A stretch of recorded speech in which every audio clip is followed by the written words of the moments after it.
Alright you guys, so today we'll be playing Peephole by System of a Down, which is a super awesome and trippy song. So first of all, the song is in drop C tuning, which it's a whole step down from your standard tuning, from the first string to the fifth, and a whole step down further for the sixth, leaving you with a D, an A, an F, a C, a G, and a C again. Alright? So this song is in F minor. Spacey used to do F in minors, so yeah. And it is with the following intro.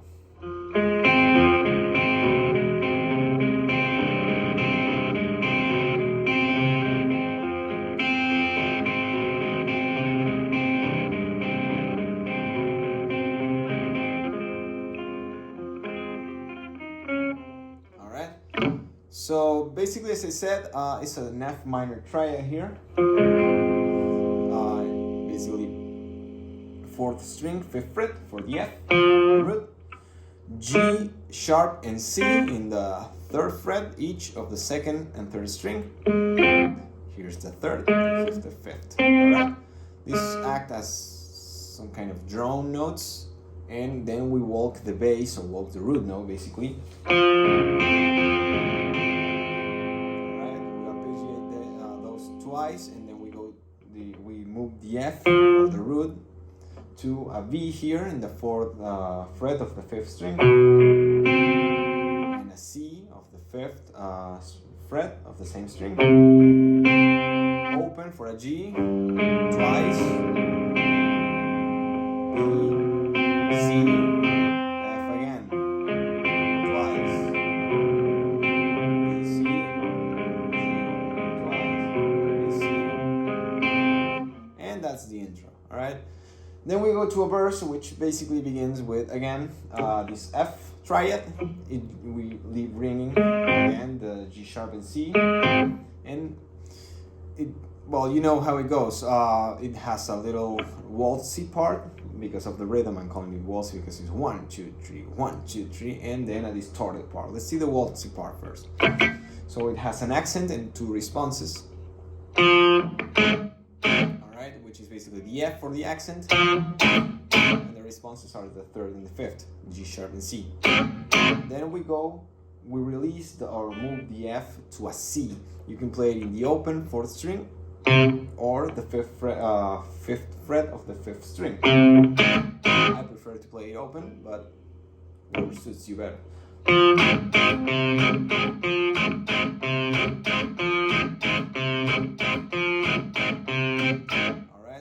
Then it goes to, let me switch to distortion here, well, distorted part basically, closing it with a knee power chord in the fifth and sixth string, fourth fret, and G, seventh fret,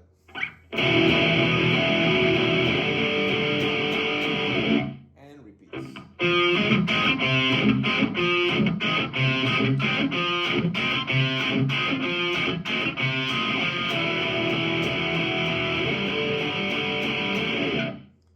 The verse.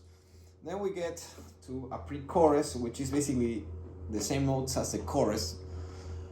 We're playing in a higher octave, basically beginning with this F here.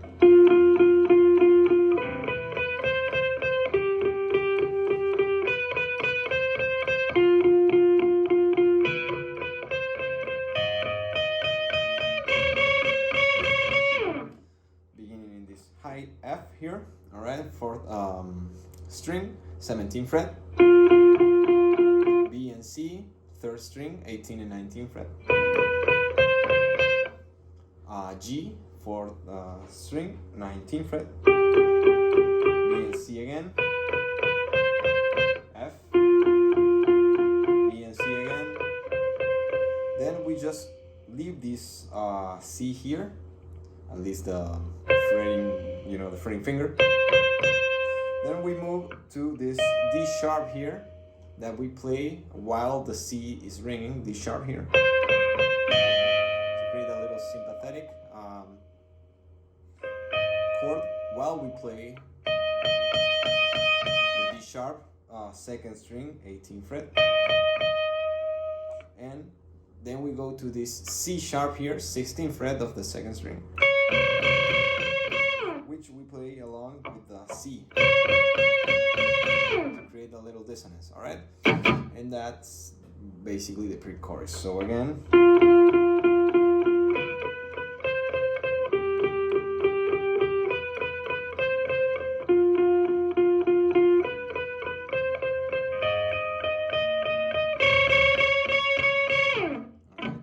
I know there's a little mixture between how the F is played. Some people I have seen them play it. No, it's continuous. It just gets mixed with drums and bass, but yeah. So then we go to a chorus, which is the same notes F, B, C, and G, closing with a D sharp and C sharp, and it goes something like this.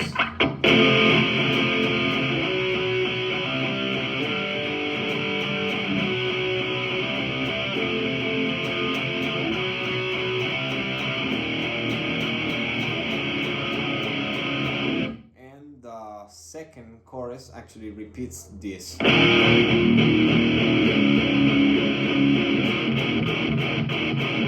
sharp and C sharp, closing once in this C sharp, and it gets to the solo. So let's see the chords beginning with this F sharp power chord, 5th and 6th string, 5th fret. And we go to a B and C power chords. You can play them in the 11th and 12th fret times, or you can play it as I prefer it in the 4th and 5th string, 4th and 6th fret. Alright, and for the B, and 5th and 7th fret for the C. And this G power chord that we already played, B and C, F,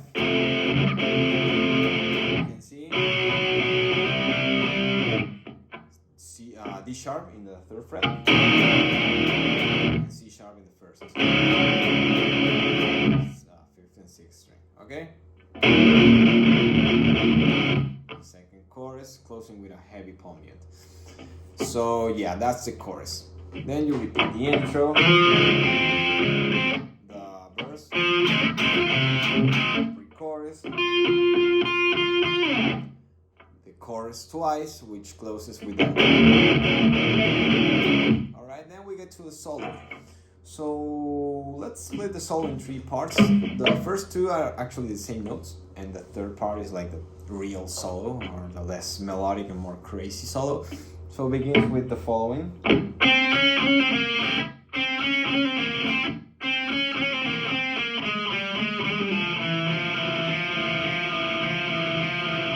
There's a lot of hammer-ons and pull-offs. I'm pretty sure I'm not really hitting all of them, you know, of the studio version, but if you pay attention, you can see where they go. So it begins. First of all, the solo is in F minor with a little slight touch of harmonic minor, F harmonic minor, because of, you know, the nature of this E here. Alright. So you can play it starting in the 3rd fret of the 2nd string, beginning with the C, going to the C sharp 4th fret, hammer and pull off, going to this A sharp, 5th fret of the 3rd string. If you pay attention, you can see that there are misses and hits both strings together when you return to a C. Alright. It's very subtle, but it's there. It's not so pronounced, but whatever.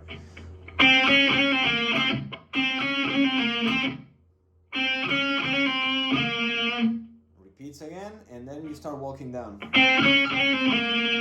A sharp, C, A sharp, G sharp, 3rd string, 3rd fret,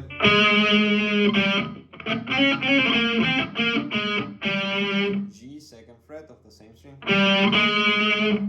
pull ups and hammer on, going to this open F, 3rd fret, 3rd string, sorry, open string. Then this E here, 4th fret of the 4th string. Then you start alternating with the open 3rd string or F.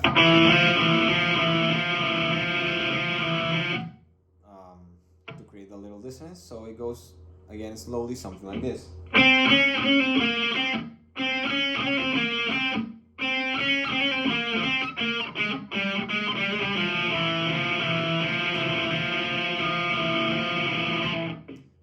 So that's the first part. Then the second part is the same notes but an octave higher. You can play them, obviously you can add 12 to every fret that you already played and you hit the octave.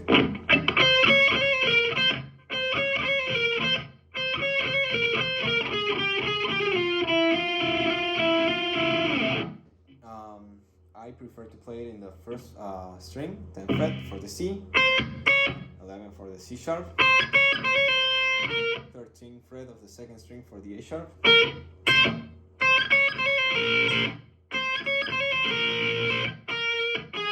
for the G sharp, 10 for the G, 8 for the 2nd string for the F, and then 11 of the 3rd string for the B. It's easier to play that little dissonant chord there. Right? And then it goes to the full-on solo, which goes something like this.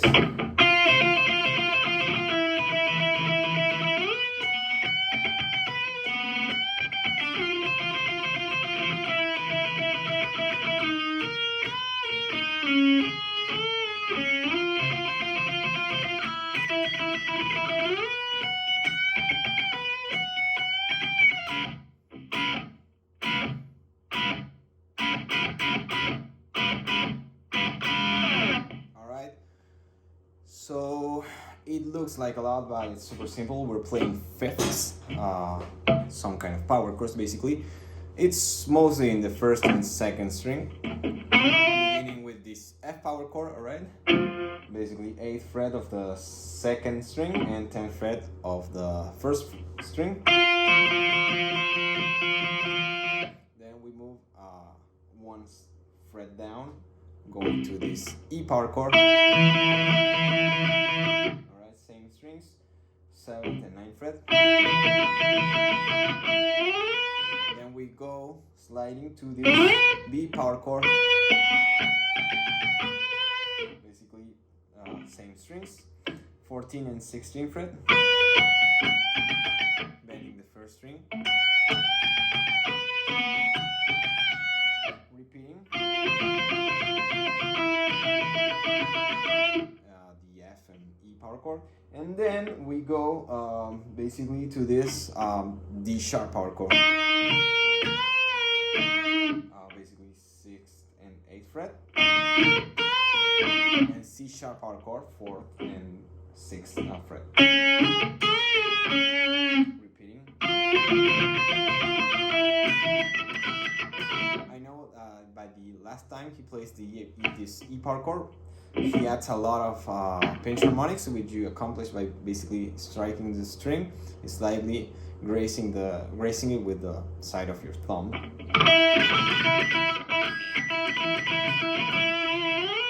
Going back to this B power chord. And closing with this B flat 5 power chord, which is basically, instead of playing the 14th and 16th fret, you move the 16th fret of the 1st string to a 15.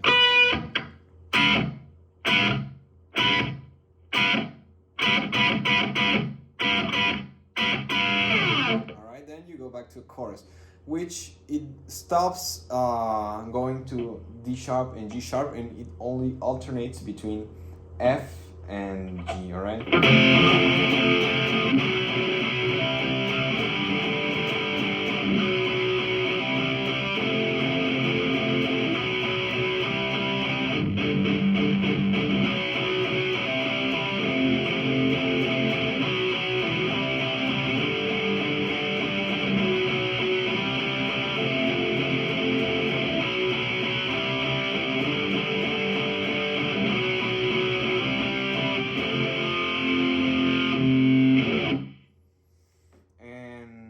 that'll be all. So hopefully it made sense. Thanks a lot for watching, and see you next time.